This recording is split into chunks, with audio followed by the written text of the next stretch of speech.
Why It Sucks to Be a Saiyan by Wallace. Let's go ahead and check it out. You open your eyes for the very first time, not in a crib, but in an incubation pod. Congratulations, you've just been born on planet Vegeta, homeworld of the Saiyans. But you're not a baby, you're actually around 3 years old. As you look around, you see more pods with other children inside them. Some doctors come by to measure your power level, and you don't know it yet, but thanks to that number, your whole life has already been decided. Yeah. 26 seconds in, I'm already fucking pausing. Dude, they literally tried to kill Broly, both in the Z version and pretty much in the Super version as well, just because he was too powerful. Imagine having more potential than the fucking prince or even the king, and instead of them niggas like hyping your head up, they're like, fuck this nigga, and try to kill you. No. And then if you're weak, you know, I don't think they tried to kill anyone that's like super duper weak, but if you're like not fucking elite and you're a low class warrior, niggas will clown you until adult age, bro. And even when you reach an adult age, niggas will still clown you. Being around Saiyans is like being around street niggas, bro. You just can't trust them. Might sound like it's just starting, but in many ways, the best days of your life have already passed. You'll be raised in isolation from your parents. Here, there's no family gathered to celebrate your arrival in this world. Yep. Instead, as soon as you are born, you're placed in a controlled incubator alongside dozens of other newborns. When you were in the chamber, your parents would come to visit from time to time, but in Saiyan culture, the concept of family is something more of an asset than an emotional bond. Saiyans think of attachment as a weakness that could compromise a warrior's effectiveness in battle. Things like love, affection, and the desire to protect your child are considered dangerous sentiments that might make you... That's so crazy. That's all considered dangerous? Yeah, let me look after my youngin. Dangerous? Well, what the fuck are we talking about? These Universe 7 Saiyans got did so dirty in terms of writing. Because being a good person is literally just like not in the options of Saiyans unless they hit their fucking head like Goku.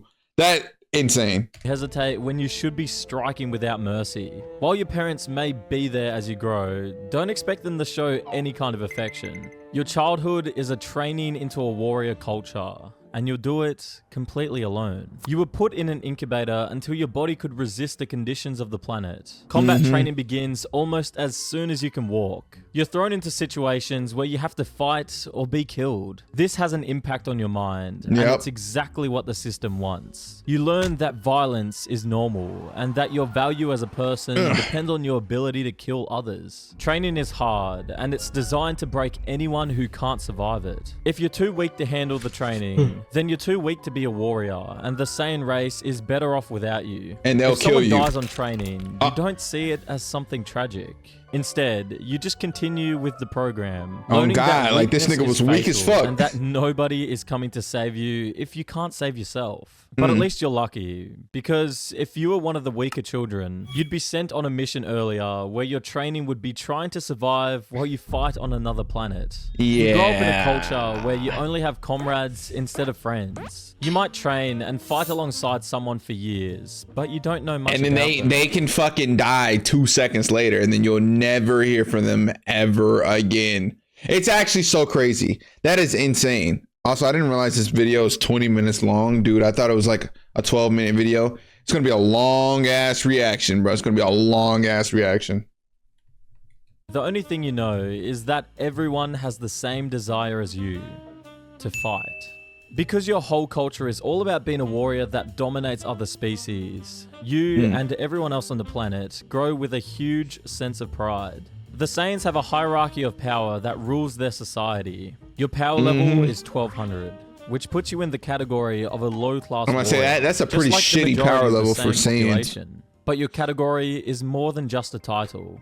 Your power level determines where you can go, what you can do, who you can associate with, and what your life will look massive like. discrimination. At the very top are the super elite, which are known as the royal family. There's only one family in this category, and they all have a power level of above 10,000. Then you have the mid-class warriors, those whose power levels fall somewhere between 1,500 and 8,000. You have to be extremely lucky to be in this power level. In fact, there are only about 10 of these in the entire Saiyan race. Mid-class warriors get assigned to more Only significant 10? missions than you ever will. They have better You figure living that out. quarters, and they're generally treated with a baseline level of respect that low-class Saiyans like you will never experience. They're still disposable in the grand scheme of things, but they're disposable in a way that at least acknowledges they had some value. And then there's you. Stuck in the low-class Bro. designation with thousands of other Saiyans whose power levels Damn. mark them as expendable military equipment. But Hey, at least hey, bro, you wake up. Imagine getting shot out your mama's pussy just to immediately become a goddamn soldier in the military. That's essentially what's going on with the Saiyan race, bro. That is so crazy to think about. I can't wrap my head around that, bro. You don't like. I have very loving parents, so growing up with just like no parents and constantly having a fight for life or death, and I don't get to get a bond with nobody. No.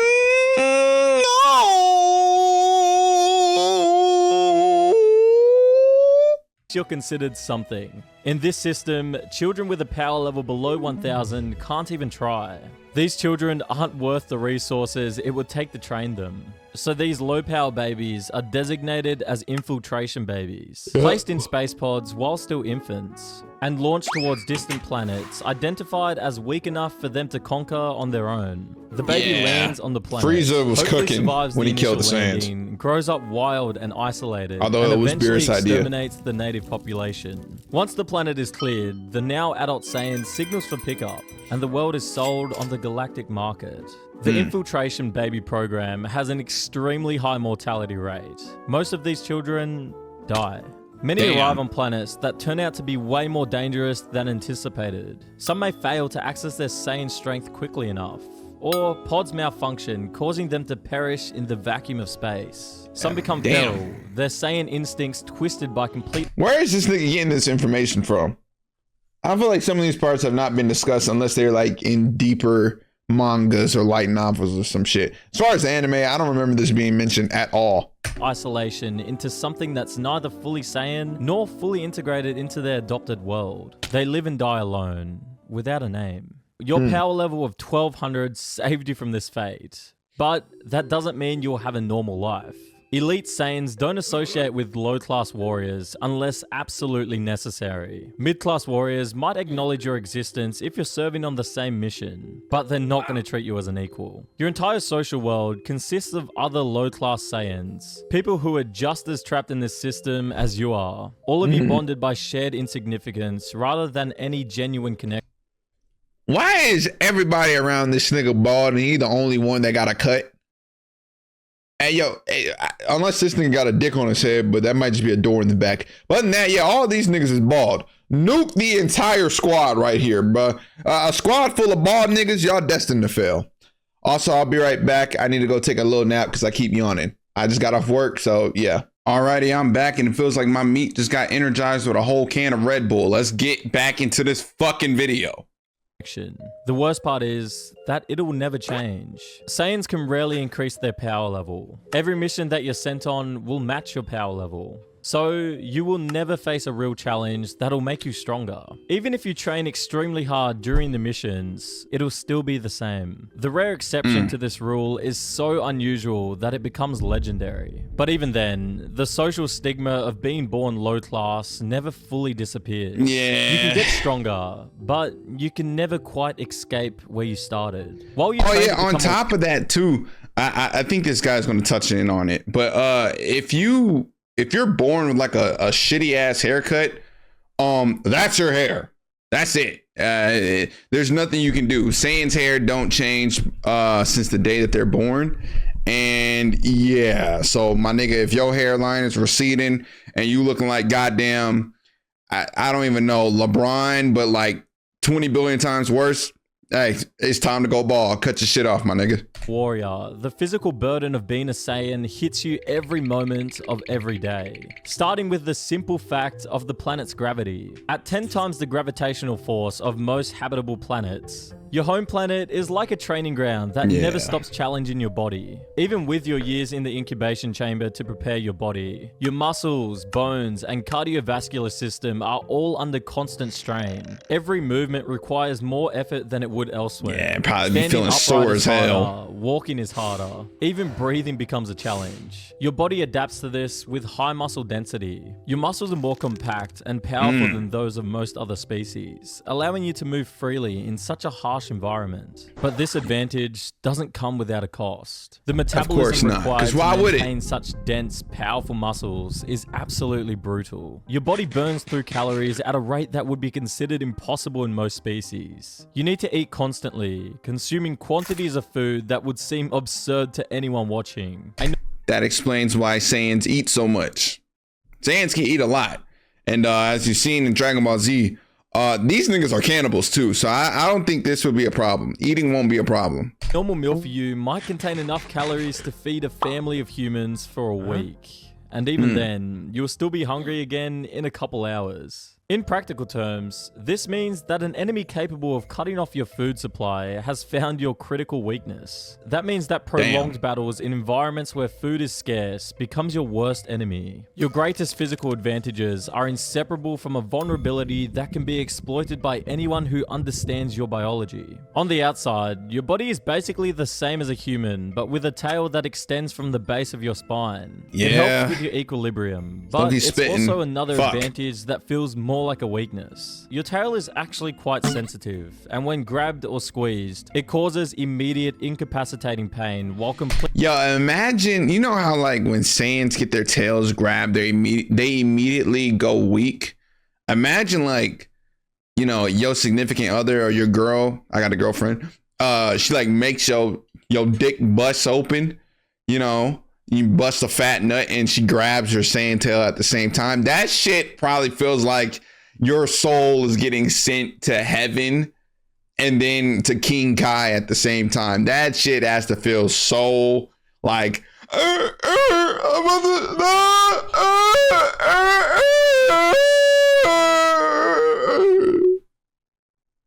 yeah, it probably feels so good. Completely shutting down your access to power. An enemy who manages to get hold of your tail can reduce you from a fearsome warrior to a helpless victim in seconds. You'd think evolution would have eliminated such an obvious weakness, but the tail persists because it's necessary for accessing one of your greatest powers. The Great Ape transformation. Yep. This transformation is a biological ability that provides enormous power at the cost of a potential loss of control. When you're exposed to sufficient ain't no potential, you will lose control. Your body begins a violent transformation. Your size multiplies. Brown fur covers your body. Your teeth and nails become enormous fangs and claws. And your power level increases by 10.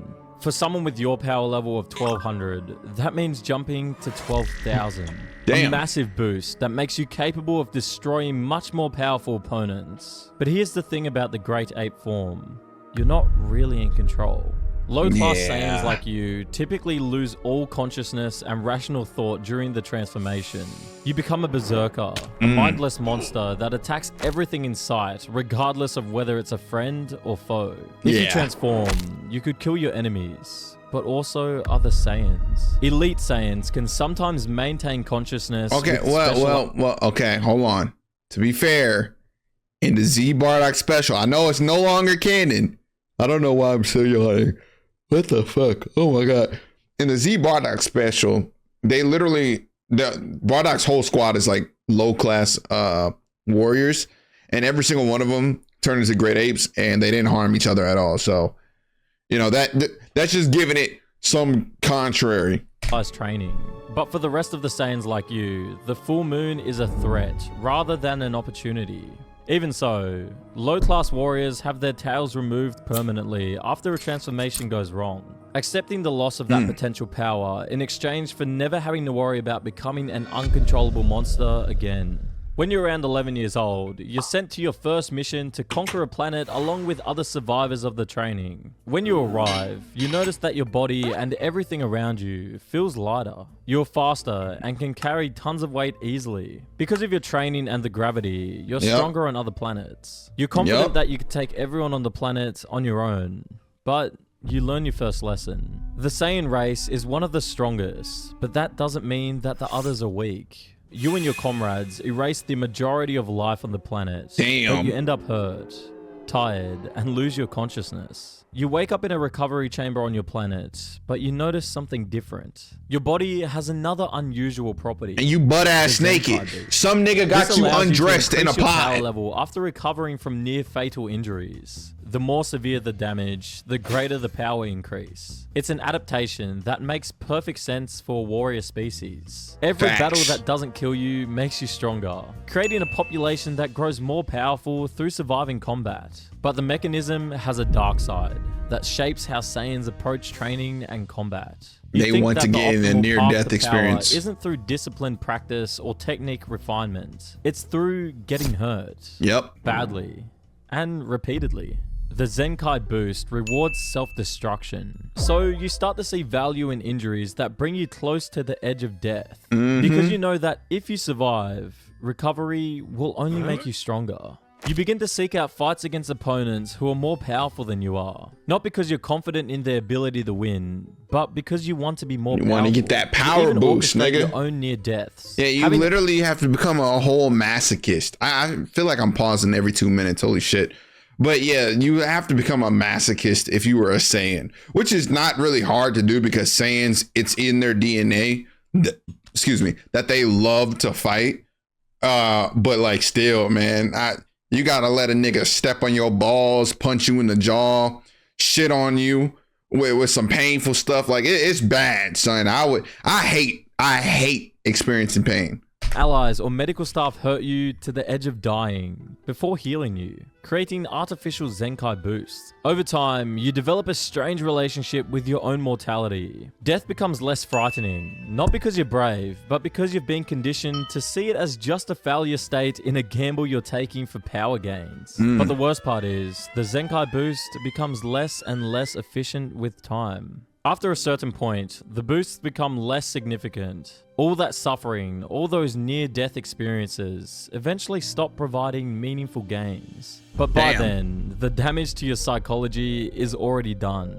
You continue to grow in power and survive more missions until you reach the peak of your youth around 20 years old. Saiyans stay looking the same until they're around 80 years old. So you'll stay like this almost until you die. However, because you're now in your prime, it's time to have children. You want to breed great warriors, so you look for a woman who possesses strong character, which would in turn better your chance to have powerful sons. But Saiyan culture isn't just emotionally cold. It's actively designed to prevent emotional bonds. Relationships exist primarily as transactional agreements. Partnerships form for reproduction purposes, specifically to produce strong children who can carry on the warrior legacy. Sometimes these relationships have political dimensions, establishing alliances between families or factions. But the idea of choosing a partner because of love or happiness isn't something you You have a son, but just like you, he will grow without you. Even though he's still your son and you want to teach him to be a great warrior, the Saiyan lifestyle you gotta be a deadbeat father for that. Like the other Saiyan warriors, you'll spend the majority of your time on remote conquest missions, traveling alone or with small squads to distant planets. These assignments last months or years, during which you have essentially no contact with anyone you could care about. When you finally return to they have scouters though. It's usually just long enough to that could work. Success, receive new orders, maybe produce another child, and then you're gone again. The concept of building a life with someone is impossible when you're constantly being deployed to opposite ends of the galaxy. It would be extremely unusual for a mother to show care for their child. The rare Saiyan woman who expresses worry about their child or tries to maintain some kind of connection is often viewed as suspicious. This kind of behavior is seen as a softness, almost like an infection that could spread if not contained. Most Saiyan children grow up not knowing their fathers at all. They might be aware that I'm telling you, this is like being a Saiyan, you have to accept being a deadbeat father, having a deadbeat father, having no love. Like this is literally becoming a street nigga. Your whole life is thugging it out. You have to go to planets, you know, slime niggas out and shit. You don't care for nobody. You're purposely making bread. You know what I'm saying? You're trying to make bread off of the most illegal and fucked up ways ever. Like this is bad, son. The Saiyan life ain't meant for me. I am a normal nigga. Hell nah, I don't want no problems. Particular warrior is their biological parent, but there's no relationship there. Brothers might be aware of each other's existence, but never actually meet or fight side by side. Titles like grandparents, cousins, aunts, and uncles only exist as technical genetic words. There's no family gatherings, no shared traditions, no sense of belonging to something larger no than kickbacks yourself. is crazy. You are fundamentally alone, surrounded by other Saiyans who are also alone and think that this isolation is actually strength. Surrounded by nothing but bums. But the reality is that you'll never get to meet it. You get sent to worlds that are considered beneath the attention of elite fighters. Places where the indigenous population is weak enough that even a Saiyan with relatively modest power can eventually conquer. The missions are long, often lasting months or years, and they're undertaken with minimal support. If you succeed, you might get a brief acknowledgement before being shipped off to your next assignment. If you fail, nobody is coming to rescue you. Nobody's gonna say rest in peace, you. Low-class warrior to finish what you started. You're not going in nobody's bio, big bro. Is that you're not really a warrior at all. You're a slave. Yep. Hey, we said at the same time. Themselves. They don't conquer planets for their own benefit, or even for the benefit of their king. They do it for the one above the king, and the one who has the Saiyan under his control. Frieza. The power imbalance is so extreme that resistance is impossible. The King of Saiyans, the strongest Saiyan alive, has a power level of around 10,000, but Frieza has a power level That just made me think about something. So in Dragon Ball Super Broly, they kicked Broly off because he was too powerful. What was his power? Was it already 10,000 as a baby? So there's no telling how much more Saiyans that was probably just like Broly that unfortunately got killed. This is a horrible race, bro. Holy shit. Eating 530,000. He's more than 50 times stronger than the strongest Saiyan. Even the entire Saiyan population fighting together in perfect coordination couldn't defeat him. He conquered the Saiyans because he could eliminate your entire species without effort, and everyone knows it. You're ordered to go to specific planets, kill everyone living there, and prepare the planet to be sold on the galactic market. Frieza gets the profit, and you get to survive another day. Your job is to kill them all.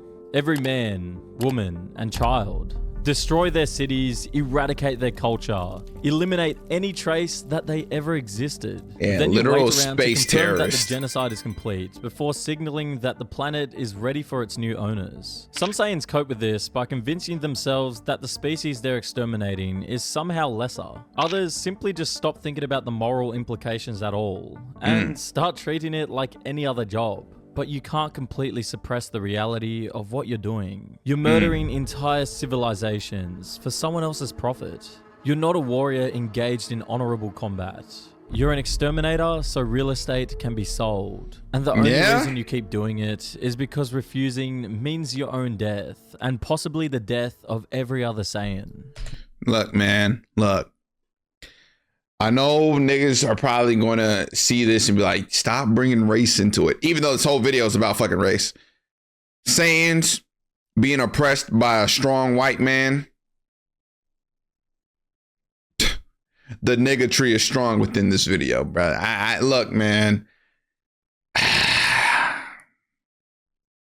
can't even say it. During one of these missions, while you were eating, another warrior whispers something to you. He tells you about an old legend, something his squad leader told him years ago, who heard it from a veteran who claimed to have heard it from someone even older. The legend of the Super Saiyan. Oh. According to the story, once every 1,000 years, a warrior of unmatched power appears. A Super Saiyan whose strength surpasses anything previously known. It's whispered about with a mixture of relevance and desperation among low-class warriors like you, because the Super Saiyan represents hope. That maybe, someday, a Saiyan might come to challenge beings like Frieza. But the story is not more than a legend. It's just no a myth. Super Saiyan has Just a appeared myth. in living memory. No one you know has ever met anyone who actually witnessed a Super Saiyan transformation. But true or not, the legend has become so big that it reached Frieza's ear. And that changes everything. Frieza's And now paranoia everybody's that the about Super to Saiyan fucking legend die. Isn't just a fear. It becomes an obsession. Not of what the Saiyans are now, but of what they can might become. You start noticing changes in how Frieza's forces treat Saiyans. Missions become more dangerous, with less support. Elite warriors are sent to more almost suicidal missions. Even just the idea that Saiyans could produce a warrior capable of threatening him is enough for Frieza to be afraid. The Super Saiyan story is still just a story. The only thing you can do is continue conquering other planets for Frieza, or die. So you go mission or and this sounds like a little bit of copium. You could train up and get the Super Saiyan transformation. But like I said, that's copium. Most niggas is not finna do that. Mission for years until one day you get ordered to return home immediately. All Saiyan warriors are called back to planet Vegeta for new assignments. You finish whatever genocide you were in the middle of, board your attack pod, and make your journey home. When you arrive in orbit, you see dozens of other pods converging on the planet. You begin your descent, thinking about what the new missions might be. You land on the surface and report to the command center along with hundreds of other warriors. Look up in the officials sky. tell you to wait until the king arrives. So you wait and go to eat something. But you'll never find out what the new orders are. You look through the window and see it.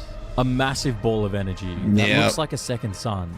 You have maybe 2 seconds to understand what's happening before the ball of energy makes contact with the planet's surface. The ground now beneath your you're feet cracks and fucking heaves. dead. Heat washes over you in a wave that vaporizes the warriors closest to the impact point. The atmosphere ignites and the planet's crust tears itself apart.